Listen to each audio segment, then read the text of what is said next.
This is Metabolic Radio, the podcast dedicated to keeping you informed when it comes to everything fitness. My name is Taylor Empey, and with the help of my co-host Shane Pace, we aim to expose the truths about the health and fitness industry. The information and suggestions given in this podcast should not be considered as clinical or medical advice. Consult with a physician before implementing any information provided on this podcast.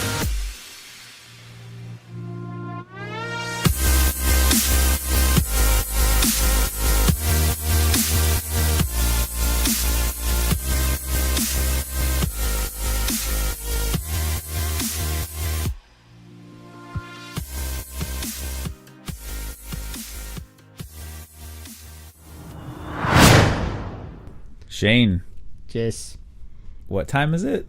Daytime. Yeah, it's daytime. It is daytime. No, it's Q&A time. You know what? We haven't done this. Dude. That was terrible. You probably blew out speakers. It's all right. As long as it didn't blow out ears, we're okay. If it did, I'm sorry. I apologize. So, yeah, we've got some good questions this week. I'm actually excited to answer them. Hey, before we get into that, what we've got to talk about, we got cool mics. That's true. Yes, but so I haven't talked to the person, but we just wanted to say, Metabolic Radio is growing. It's growing rapidly. Our numbers are going up. We're touching more lives. We're influencing more people. We're helping educate more people on the truths about the fitness industry and fitness in general. And we have had a generous contribution by someone who has allowed us to acquire new equipment so that our recording quality can increase for you. And we just wanted to say thank you so much to that person. I'm going to keep them remaining anonymous because I'm not sure if they want that to be out there. But they're cool, whoever they are. Yeah, they're a pretty awesome person. And it's nice to see that we have people out there that truly want to see this thing grow and help more people, touch more lives, and start producing some products that are going to educate and get people real results and not be bogus programs. Agreed. And we'll truly teach them. See. Now that we have these new mics, are you really going to spend all the time on your phone? Well, I'm leaning back now. I'm in a casual Oh my position. gosh. Am I not? Am I not doggone near asleep?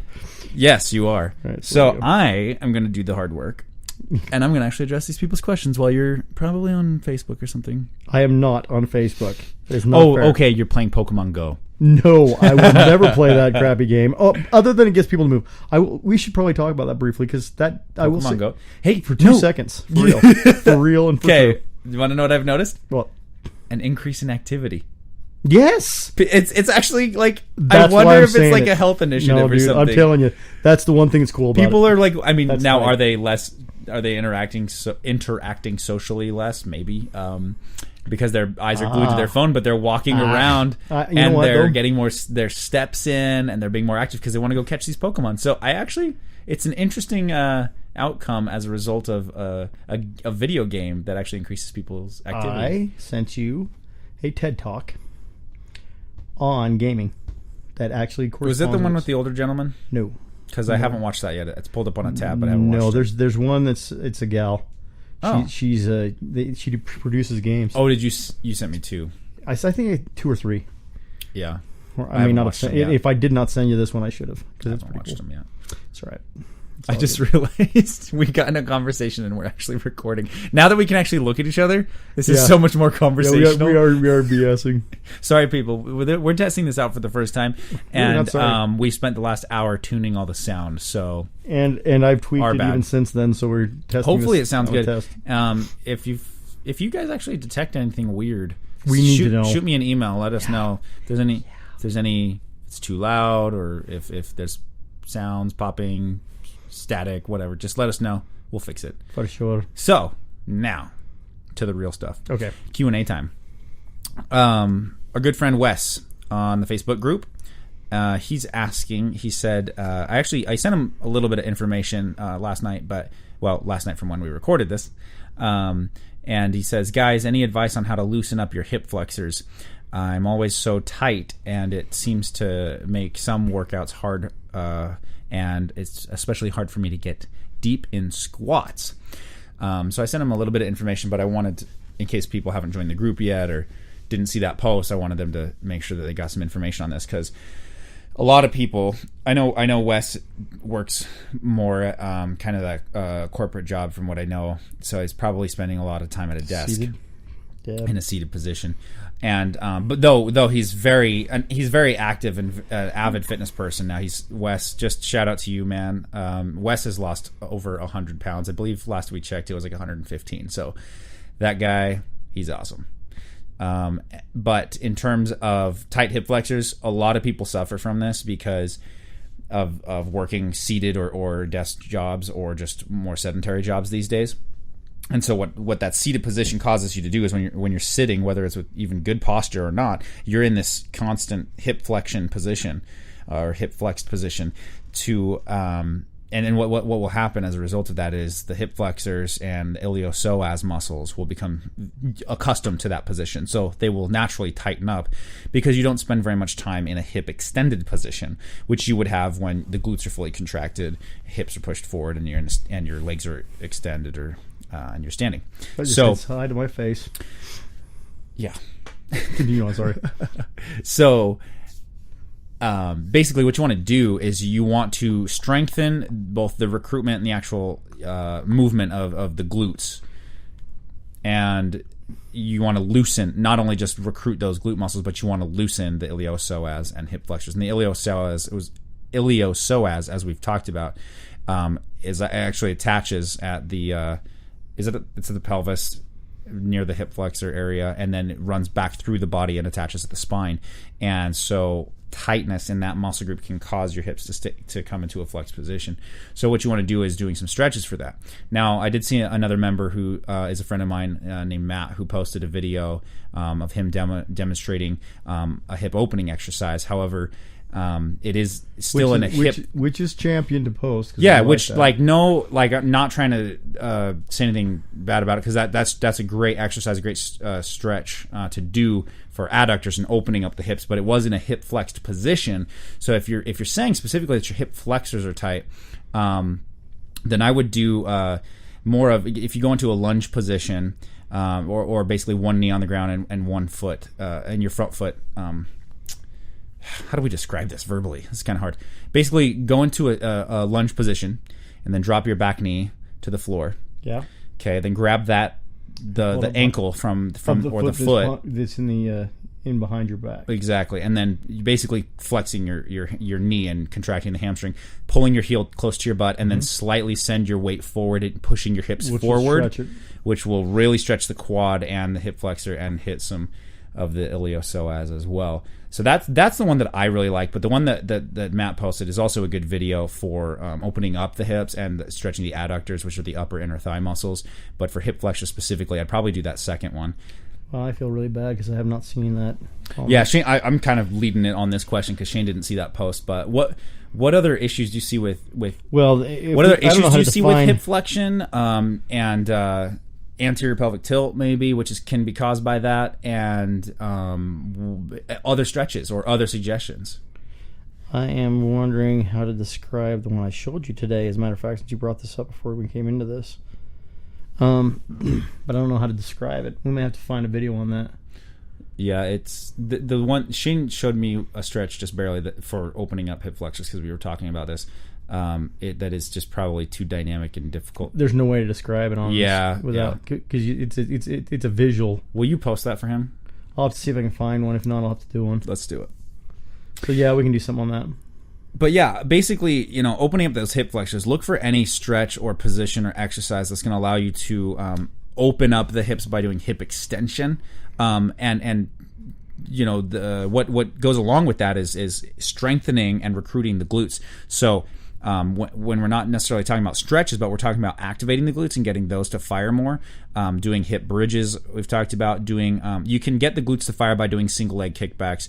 You're not going to necessarily get a lot of strength I'm not recommending that as a developmental exercise. It's more of a activating exercise. Right, for sure. Because I don't want to send you down the road of doing a bunch of small, tiny, isolated movements, but to get a specific muscle group firing, that is a good exercise to do for that reason, to get the glutes to fire. Now, what's probably happening where you say you're having trouble actually performing squats, I imagine that if it is your hip flexors, depth shouldn't be too big of an issue. What's probably happening... I'm going to ask a weird thing, though. I would really like to see a video.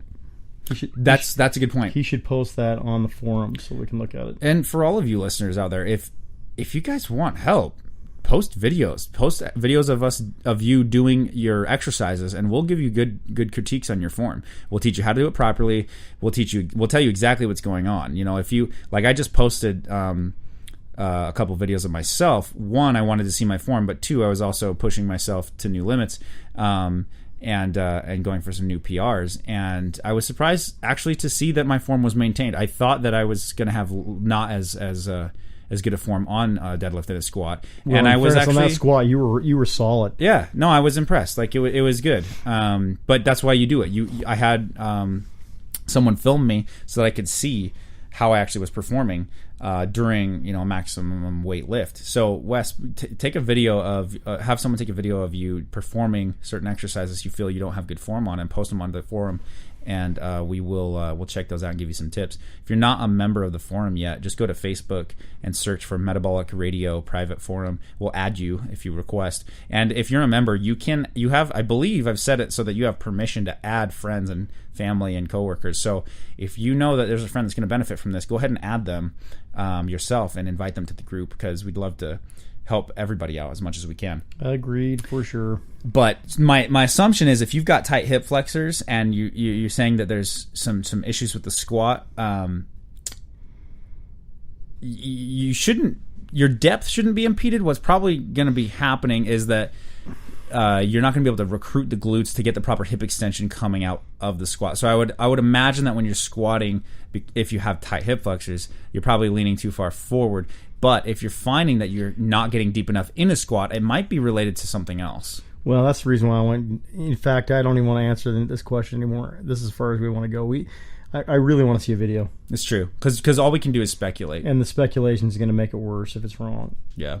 So post a video, and we'll tell you exactly what's going on. Well, yeah, we'll have a lot better idea anyway. Yeah.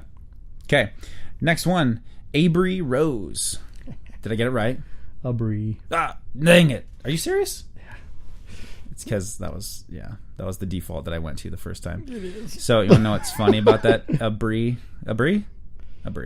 Yes. As Shane told me that I would not tell him that I was going to get it wrong. That I told him that I would not give the pronunciation. And then he gave me the pronunciation. I did, because and then I still got it wrong. He failed utterly when he first said it, and I felt bad. But, so find the humor in that. Anyway, she would like to know. She said, we've all heard at least someone say, "Don't skip leg day." I noticed that when Taylor was setting up a program for Shane on the spot, he made each day revolve around pushing and pulling actions, but it was almost a full body workout. Would you both suggest doing the pushing and pulling workouts, or workouts that would or that would work just a specific section of muscles? Example, leg day, chest day, back day, that kind of setup. I would. Well, to be honest, I really don't recommend splits anyway. But I would do full bodies no matter what. But that being said, like I've said before, it's not like you can't do legs and not see results. You still see results. Yeah, it's going to have a different impact. The biggest benefit you get from doing full body workouts is you get more volume over the course of a week than you would if you were to do it all in one day. That's the biggest difference. Yeah. I mean, granted, you're going to have you'll probably train more intensely if you do legs alone than if you do legs with everything else, because you'll be more focused on it and you'll hit it harder in the time period, but you'll get less out of it. Is my personal feeling. Yeah, I mean, research will show. Like, when you do a body part split, or you basically do one muscle group per day, you'll still see some results. I did that for years, and I still saw results. But I didn't see nearly as dramatic of results in terms of muscle development and fat loss until I switched to full body routines. And I've done a couple different variations of full body routines too. Is there any right or wrong way to do it. You could argue that's the case. I think there's just effective. There's more effective or most effective and less effective. Yeah, and that's again gonna vary to the person too. But when you're looking at splits, I think for the average person, doing it by just single body parts, I think that's a mistake. I think going in and doing it at the most a push-pull type situation, is going to be better overall anyway. Yeah. So like when we had set that up, I had set it up with push and pull focuses on particular days, but they still were oriented full bodies, like she was saying. So that was just particularly what I had set up for you. Right. But right now I run a full body where I do pushing and pulling almost equally in each workout. I kind of focus a little bit more on pulling in all of them because I was going to say that because I want to strengthen my posterior chain, right, which is the whole backside of your body. That's going to help with your posture. The funny thing is, though, strength. The funny thing is that's more neglected too. Yeah. Because when people work out, they seem to want to push more than they want to pull. Yeah. Well, especially guys on a bench. Yep. Upper body. Yeah.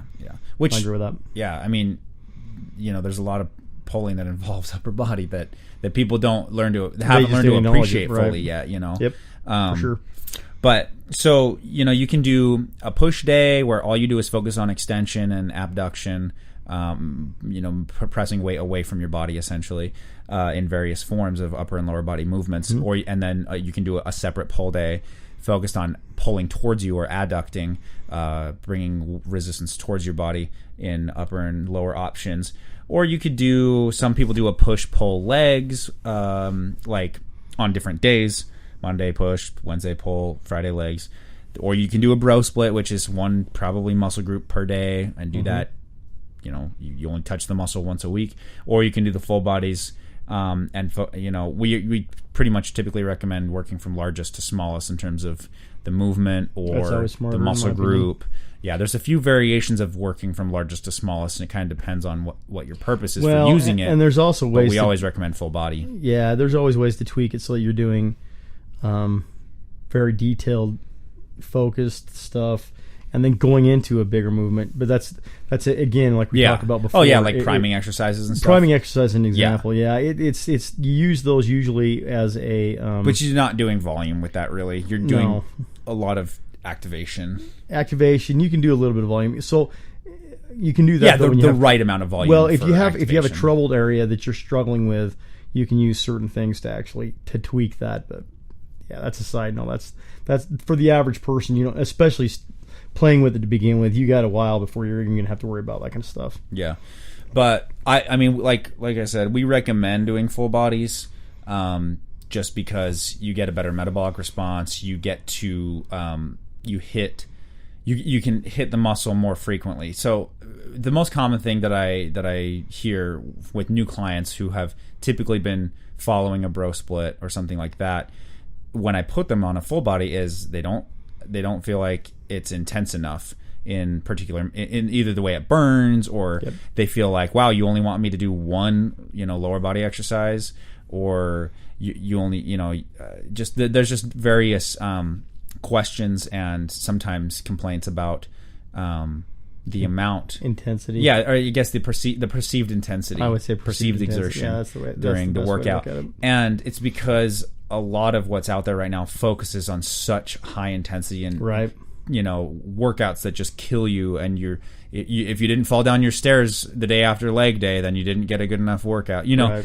And it's a cultural thing, and it's fun to train intensely. To a point, intensity can be effective. But if you're talking about what the average person wants in terms of looking better, being healthier, developing some muscle, burning some body fat, it's just go with what's most effective. Even if it doesn't feel the particular way that you want, understand that it's not necessary, or the way that you expected, it's not necessarily wrong.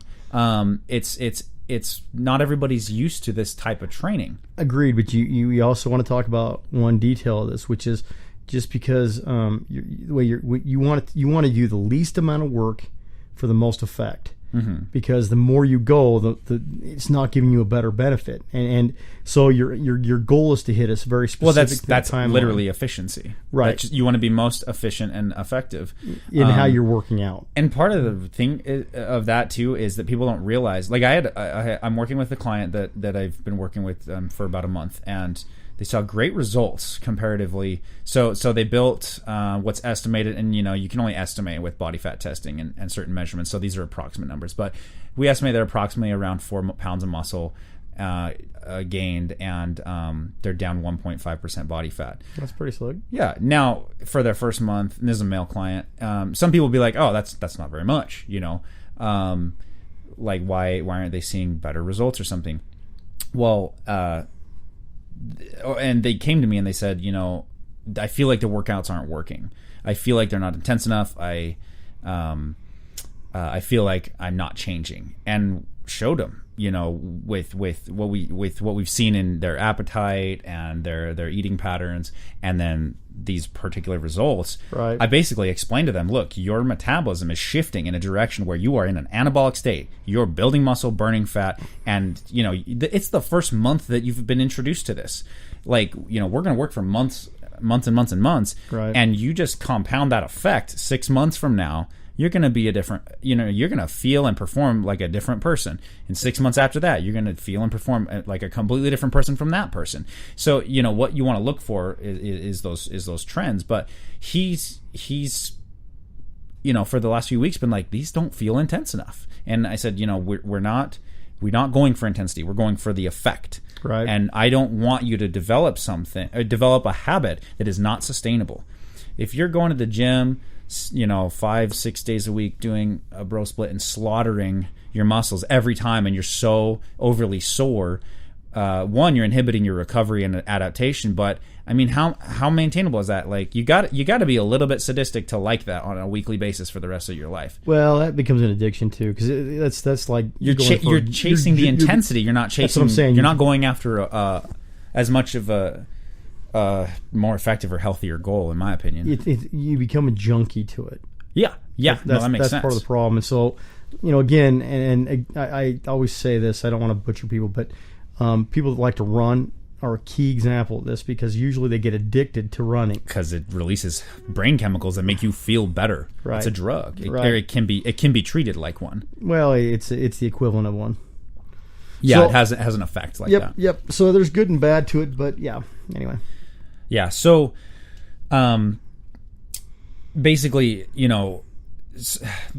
talk about that because one of the, like I said, one of the complaints is people worry about, well, it's not intense enough, I'm not going to see results. Intensity is only one aspect of your exercise programming that's going to determine whether you do or don't see results. And there are periods and phases where you should use intensity, and there are times where you should train to failure during certain phases.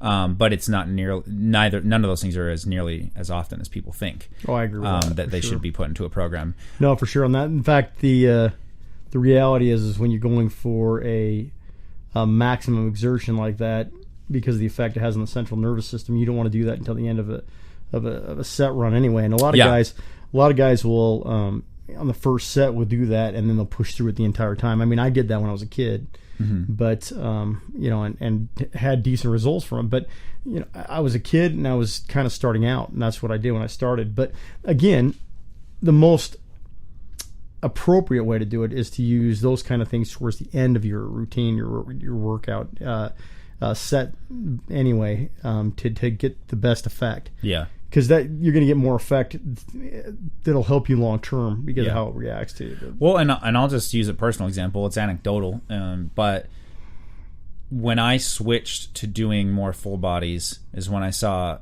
and my goals are pretty much muscle development goals, focus on staying lean, right? I put almost an inch on my quads, well, my thighs, I should say, in 30 days when I switched from doing I was doing 1 to 2 slaughtering leg workouts a week before this, and then I switched to literally just doing squats and deadlifts. But I wasn't trained to failure. I was barely sore actually, and I had these in my program before, but I didn't have them in this fashion. So I was going 3 days a week with every other day, giving some rest in between. Wasn't training to failure, and I was lifting more sets and heavier weight, but fewer reps. Right. And that's because we've talked about this in years past. I liked training hypertrophy. I liked training 8 to 12. Yes, you did. And you were like, you should switch. This was, what, 5 years ago? Probably close. You were like, you should switch to strength, like a strength range, like 1 to 5, and you shouldn't go to failure, and you should get it in, and get out of the gym quick so that your body can start recovering. And that was also based off some body type stuff.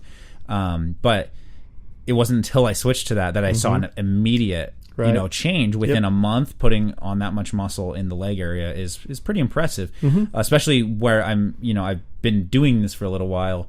My body's adapted to that. So, so that's just a personal experience with incorporating full body and focusing on bigger lifts, not going to failure, not training as intensely, feeling like I wasn't doing enough.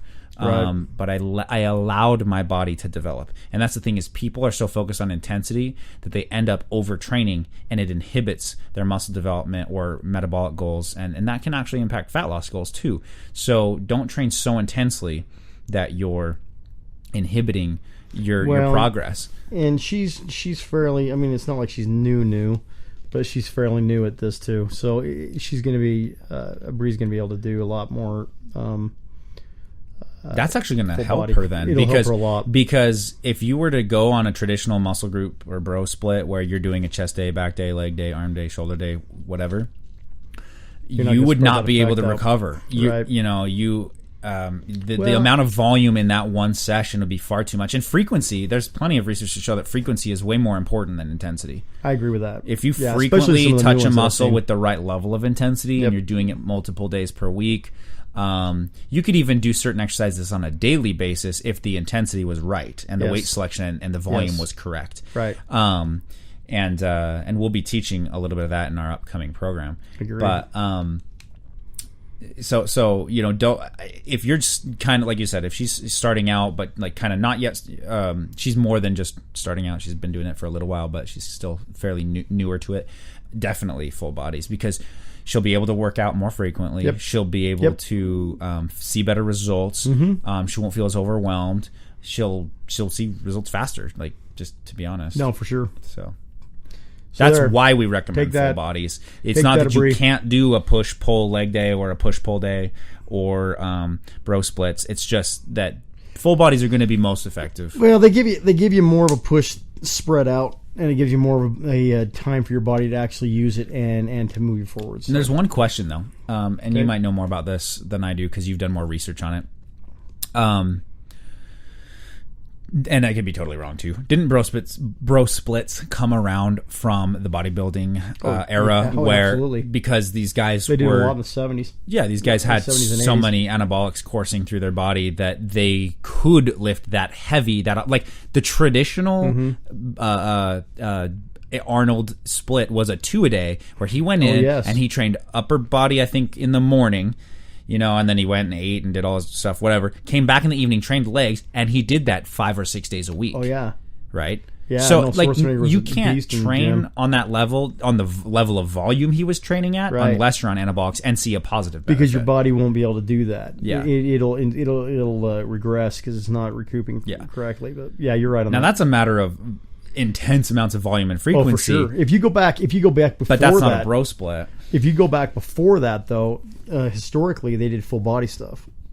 The guys before Arnold, or before the big, I almost want to call it the golden age, even though that was more of the 50s. The 70s and 80s it really started to go that direction, and they started to have a twist. Started to go full body or bro split?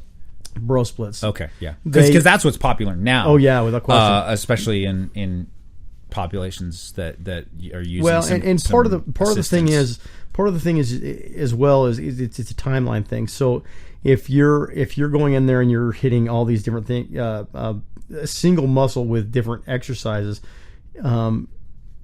you are running out of time. You don't want to go and spend 7 hours a day at a gym, unless you're doing it as a job like a lot of these. So my question is, do you think it would be more that a bro split would still be more effective if you were on anabolics, or do you think that a full body structured like we do it would be more effective on anabolics? That's a good question, actually. I would. I haven't looked at any specific study that compares. I have a little bit, so. but not much, not enough that I feel confident in my answer. But I'll give one. That's a good episode idea. I agree with you on that, but I'll give you my opinion on it anyway. When you're on an anabolic of some sort, legal or not, your capacity to continue to lift forever. You don't feel like you don't fatigue. To stop, right? Yeah. And so and your body really can react to it the whole time. So do they need to do a split? I would say if you can spend more time doing a workout, you can still do a full body. The problem is you're going to be in the gym for 3 hours, 4 hours. And do I still think that's the smartest choice to do? Probably not. But you're going to get, in my opinion, you'd get more out of it because you're putting more stress on the body in the way that it wants to be when it's on an anabolic. Now, granted, but that's why it works for them. That's what I'm saying. When you're yes, on that, right? Because you can do that, and you actually do continue adapting and growing. Right. Whereas someone who's doesn't have that hormonal assistance. The only problem that I can see is central nervous system stuff. That's true. Because that's going to inhibit it a little bit anyway. So duration, continual time in the gym without taking breaks, in my opinion, overall. So you think these guys could get like chronic fatigue? I think their nervous system's going to fatigue. Yeah. Their musculature is not. Yeah.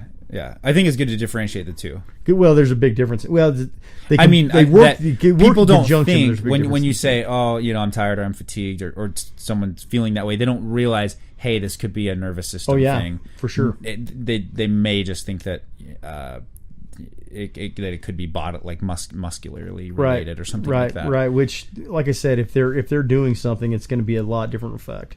Yeah. But cool. Somewhat of a side note question. Off the question. Yeah, a little branch off. Next question is from Heather Sorensen, and she's wanting to know about nitric oxide, which is a supplement that is pretty popular in a lot of pre-workouts. However, different context. She says, "Hey guys, I just saw a segment on nitric oxide and the benefits of its anti-inflammatory properties.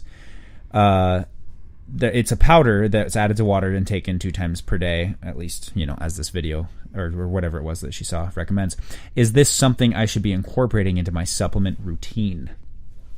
Well, you have researched this, and we discussed this a little bit today. We talked about this ahead of time before we started this episode. Taylor had a question about it to me, and I actually said we probably should look it up ahead of time, so he did. Well, I've got a lot of resources on supplementation, but I want to make sure that I understood your question exactly, because I know a lot about nitric oxide. However, as an anti-inflammatory, that's what was the surprising context for me to read. Right. So nitric oxide is a signaling regulator of inflammation, and pretty much looking into it from the anti-inflammatory perspective, it can have anti-inflammatory properties as a result of being that regulator. But the problem is that's with normal levels of NO in your body. So when you're taking supplements that are, nitric oxide precursors or promote nitric oxide or, contain it in them, then what's going to happen is you're going to have an abnormal influx of nitric oxide in your body, and that actually does show pro-inflammatory responses. It's naturally a vasodilator, so that means that it dilates your blood vessels, it increases blood flow. That's kind of the reason it's used. One of the reasons it's used in pre-workouts. Yep. So pretty much the anti-inflammatory benefits are probably going to come from your already natural levels. If you're taking an NO supplement, you can see benefits if you're trying to manipulate blood flow. And I guess when I say benefits, you're going to notice an effect. That's what I was going to say. You're not necessarily going to see like a ton of fat loss or muscle development benefits from just adding this supplement into your quote unquote routine, or your supplement regimen, if that's what you're referring to. I put together my own amino acid and pre-workout type of thing. blend, I guess you could call it. But I order my amino acids raw, so that they're pure, they're uncontaminated, and I have the exact dosage amount that I need, so I know that it's accurate, so it's not blended together with a bunch of other stuff. I do that because I like to feel the pump, and there are some specific ingredients that are ergogenic aids that do have that do yield benefits as a result of taking them. Depending on certain times pre, intra, and post workout, there's just enough science to support those. Nitric oxide is kind of, I would say that it's still loosely supported. Does it do the things that we just described? Sure. But are you going to see like measurable benefits from taking it? I would say not necessarily. I think it's more of an effect type supplement, like caffeine. You're going to feel caffeine working. Well, or throw in the categories what we were talking about before we got on this, from those two studies, the fact that it does both increase inflammation and decrease it depending on the timelines. Yeah, well, and it was. So what do you mean exactly? Just with how much you're taking it and how the effect is. Yeah, but like I said, those two studies you touched on them. I didn't get a chance to read them. So no, you're good. But that's basically what I was saying, is that if you want the anti-inflammatory benefits of NO, your normal natural levels are probably sufficient, because once you start supplementing and increasing NO production in the body, that's when it becomes a pro-inflammatory issue, especially associated with, let's be honest, resistance training is pro-inflammatory. It's a stress on the body, so it's what's the word? It's contradictory, because you're going to put yourself under a stress that's going to cause inflammation regardless. Right. So in fact, I guess you could say that nitric oxide might worsen inflammation if you're taking it in association with resistance training. Inflammation isn't necessarily a bad thing if it's not chronic and it's not if it's not chronic, too powerful or even too acute, that it's causing issues. And there are benefits to increasing blood flow and all and different things. So it's not necessarily like a bad supplement. I wouldn't say that. It's just, is it going to be this game changer for you? I would say no. Will you notice its effect? Yes. Will it have a lot of benefits? It might give you an edge. Maybe. Yeah. But I would say it's really small. But like I said, that's why I thought we should talk a little more detail on that. What I'd be interested to see from Heather is, what is her supplement routine? Heather, how many supplements are you taking right now? Right.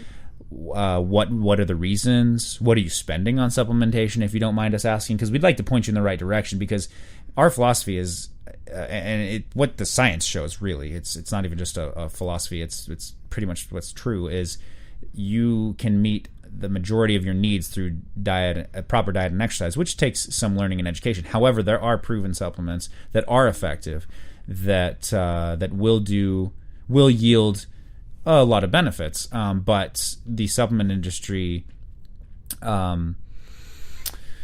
pushes a large amount of other categories of supplements that have loose science, or maybe have good science, but the effect and the benefit and the outcome is just so minuscule you don't need to spend your money on it. Though loose is a fair statement. It's not that it's not correct science, it's loose science, which means it's not going to be. You can take it however you take it. Yeah, I like the way that someone we know put it. Take the money you're investing in your supplementation and put it back into your diet, or into learning more about how to properly train, and that's why we want to release a program for you guys, is so that we can educate you. Right, for sure. Because you're going to see way more benefits from either the right program or the right nutritional focus with your food than you're going to ever see from supplementation. Without question. There are supplements that are beneficial. Yep. This, I would say, is just not one of those ones that is, in my opinion, I wouldn't invest in it. Yeah, it's not worth it as far as the height on the list where I'd put it. Unless you just like the feeling. If you just like the feeling or you like the pump, that's cool. Yep. Do it for that reason then, if that's what you like. But yeah, we've discussed that before too. Yeah. All right. So, actually, that was all the questions we had for today. And we're coming up on 40 minutes, so anything else you want to add to this? No, I think that has covered it pretty well. Awesome. Actually, other than we want Wes to actually post for real. Yeah, so Heather, I don't want to lose that. Heather, let us know kind of what your supplement routine is, and we can give you point you in the right direction. That's that way. a good idea too. Wes, post a video so we can see it. of your squat, so we can help critique your form in that. Or honestly, just help him with posture. If you just post, like, just turn your video camera on, just completely relax your body, stand in front of us. Stand in front of the camera, stand to profile, stand facing away from the camera, and we'll give you a postural assessment too. Well, he can, if he's going to go that far, he might as well walk a little bit.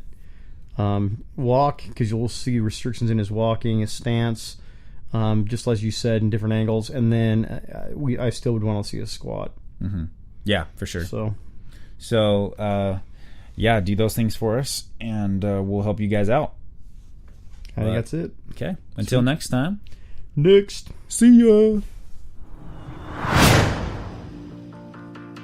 Hey everybody, thank you so much for tuning in to today's episode. Shane and I hope you learned something new and exciting today about your own health and fitness.